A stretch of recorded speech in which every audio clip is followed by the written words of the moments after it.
Hello বন্ধুরা, তো আজকে আমি দুটো রান্না আপনাদের খুব তাড়াতাড়ির মধ্যে করে দেখাবো। তো আমার যখন শরীর টরীর ঠিক থাকে না, তখন আমি চটজলদি এভাবেই রান্না করার চেষ্টা করি। তো আজকে আমি সর্ষে পোস্ত দিয়ে মাছের ঝাল দেওয়া করে দেখাচ্ছি। তো আমি এটা কাঁচা মাছেরই করব। তো মাছগুলো নুন হলুদ মাখিয়ে রেখেছিলাম, সেই মাছগুলো আমি একটা জায়গায় নিয়ে নিচ্ছি।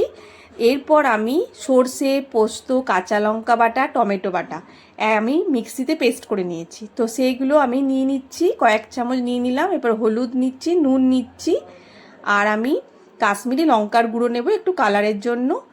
তো এইভাবে নেওয়ার পর আমি মিক্সি ধোয়া জলটা দিয়ে এটা ভালো করে মাখিয়ে নেব। খুব ভালো করে হাত দিয়ে ভালো করে এটাকে মাখাতে হবে। তো আমি মাঝে মাঝে এরকম ভাবেই মাছ ঝাল দেওয়া করি, টাটকা মাছ থাকলেই করি, একদম পুকুরে টাটকা মাছ। এরপর ওপর থেকে বেশ খানিকটা সর্ষের তেল দিয়ে দিতে হবে। তো তেল দিতে আমার একটু ভয়ই লাগে, আমি একটু কম তেলে রান্না খাওয়ার চেষ্টা করি। তো যারা বেশি করে তেল খেতে পছন্দ করো তারা কিন্তু বেশ খানিকটা তেল দেবে, আমি একটু কমই তেল দিয়েছি। আর ওপর থেকে এইভাবে কাঁচা লঙ্কাগুলো চিড়ে চিড়ে দিয়ে দিলাম। এরপর আমি গ্যাসের উপর এটা চাপিয়ে একটা ঢাকা দিয়ে দেব। ঢাকা দিয়ে আমি এটাকে সিমে ফুটতে দেব। বেশ খানিকক্ষণ পর ঢাকনা খুলে আমি মাছগুলো একবার দেখে নেব। হ্যাঁ, দেখে আমি একটু উল্টে পাল্টে নেব মাছগুলো সব। তো এইভাবে তো মাছগুলো সব ঠিকই আছে। এইভাবে যখন ঝোলটা একটু মরে আসবে তখন আমি এটা নামিয়ে নেব। তো ওপর থেকে সর্ষের তেল দিয়ে আপনারা পরিবেশন করতে পারেন। তো আমি আর দিইনি। আর একটা তরকারি আমি করব, এই যে একটা ছ্যাঁচড়া টাইপের করছি।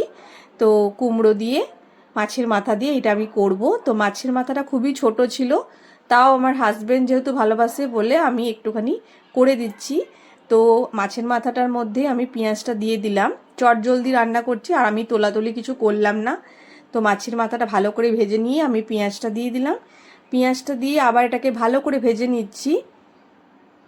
পেঁয়াজ কুচিটা লাল লাল করে ভেজে নেব।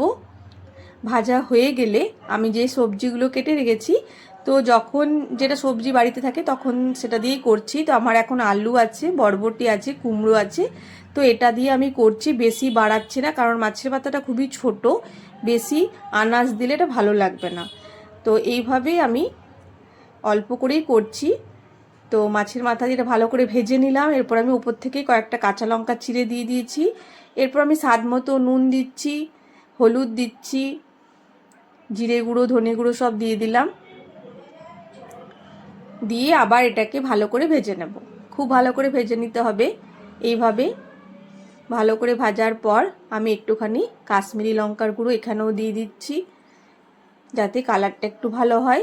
সেজন্য কাশ্মীরি লঙ্কার গুঁড়ো দিয়ে আবার এটাকে ভালো করে নাড়াচাড়া করে নিচ্ছি।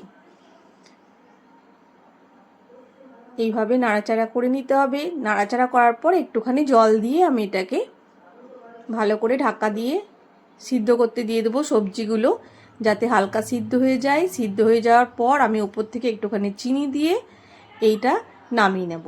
তো দেখো কত তাড়াতাড়ির মধ্যে তরকারিটা হয়ে গেল। তো চিনি দিয়ে একটু নাড়াচাড়া করে নিলাম। আর এই যে শুকনো শুকনো করে কিন্তু এটা নামাতে হবে, খুব একটা ঝোল রাখলে এইসব তরকারি ভালো লাগে না। তো আমার কত তাড়াতাড়ির মধ্যে দুটো তরকারি হয়ে গেল।